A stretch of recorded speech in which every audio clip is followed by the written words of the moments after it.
Duelist pack is fully spoiled. Let's dig out into those rarities, shall we?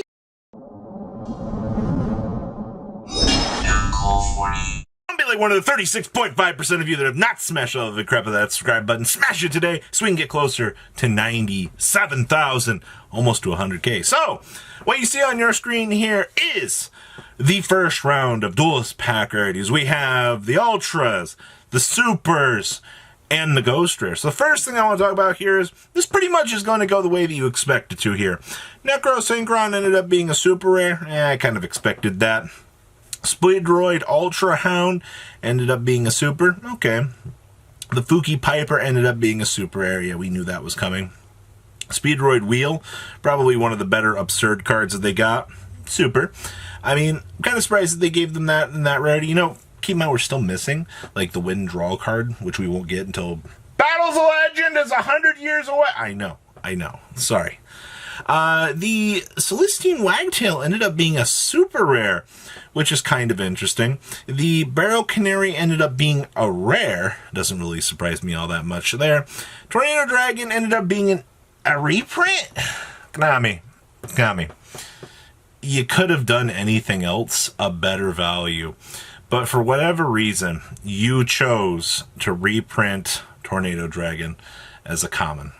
I see you. The Bird Sanctuary Protection spell card, or the good stuff, super. And then the Floret de Fleur ended up being a super rare. So this is all the boring stuff. And then you see Mr. High Speed Clearwing Rider up there. Got the Ultra treatment. Okay. So, what else we got in this set? All right. So, the other Crystal Wing, the big Crystal Wing Speedroid super high-speed boss monster is, in fact, an ultra rare. Alright, kind of had a feeling that was going to happen. Down here in the corner, you're going to see the Lyricalist boss monster. Guess what? It's an ultra rare. Ha! Who didn't see this coming? Barony de Fleur. It's not Baroness. It's now Barony is an ultra rare. Who didn't see that coming? Okay. It's probably going to be the most expensive card in the set next to one other monster here.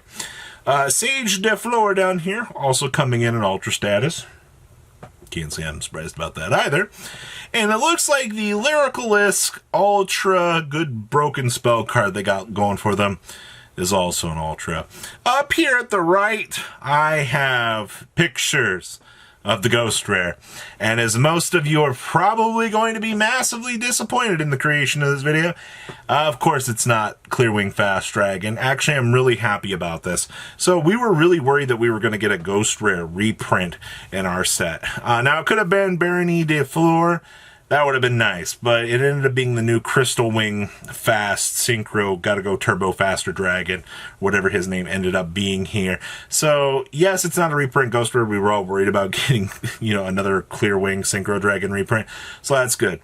It also looks like, I also posted the image here of basically a small little sample size out of a box to kind of demonstrate things. As for what we were kind of guessing on ratios here, I was hearing 6. It's like 6 of everything floating around here. So kind of take that with a grain of salt. That's just what speculation is as of making this video. So don't get too hype, too crazy for that long-term value on this set. Here's the thing. Lyricalist is going to be a huge push in the metagame here. Alright, it's going to be one of the biggest pushes that we've had in a while for Tri-Brigade. I know a lot of the people are probably going to go back and try that variant now that we get the big Exceed one that they can, get multiple bounce ability on. Yes, now that Baron de Fleur is entering into the arena here, you already know that based on how the future metagame is going to go. Hi! Yeah, I know, Sword Soul's entering into the arena here. Alright, you have you have one super high, amazing impact expensive card in the set, and I've already heard people talking about that. They wouldn't be surprised if Baroness ends up being a $50 to $60 card. Typically when we look at these Duelist packs, Duelist Pack Merrick, for example, here. Yeah, Merrick did have Raw in it, but everything else in Merrick in terms of, high-end value, look at God Slime as of making this video. Card's still $30 to $40 for really no reason whatsoever. So it's going to have to be something that like you can compare it to. Now, will this Ghost Rare be crazy dumb money? Probably is going to be in the $100 range. If this ends up being a good case example of anything in the past, you can probably expect, for whatever reason, that it's still going to hit high intolerable levels. Probably 1 per case if you're lucky. All right, we already know how the ratios end up going on that. So yes, if you see a Ghost Rare, you're probably going to end up seeing at least a nice $100 estimate just kind of pulled out of thin air for you, all wrapped up in a nice little, we did it. So high impact meta check. For 2 of them, Speedroids, the casual players, gonna eat that stuff up. Alright, like, I already know a few Speedroid players that were just looking at picking up this set just to have it. Alright, do not underestimate the casual player base. Battle of Chaos is gonna solely blow out of the water just because the Blue Eyes and Dark Magician fans out here are going to eat that set up. Alright, so that's gonna be something that you're gonna have to look at in the long run is go, oh man, like, who's going to be the driving force behind this? It's going to be those casual players that are going to eat this up. So this is one of the best times that Konami designed a set here to kind of fit the criteria for both the intermediate and the competitive crowd, because Speedroids going to sell product just strictly on that. Lyrical Lisk is pretty much the benchmarker point here between competitive and non-competitive, and that's where you're going to see the players go, piece of candy here. So guys, long term, I'm not really sure where these boxes are going to go. You know, it doesn't have a super iconic character like Merrick driving the set going, you know, down the long line. The Ghost Rare is not terminally that crazy going to be sought after either. But at the end of the day, it's still going to be another card that you're going to want to keep an eye on. I'm also not sure how allocation is going to look on this set, so if you're planning on picking up a couple boxes of this, I'd keep an eye on this set, just because if you're caught with your pants down, you're like, I don't know what to do.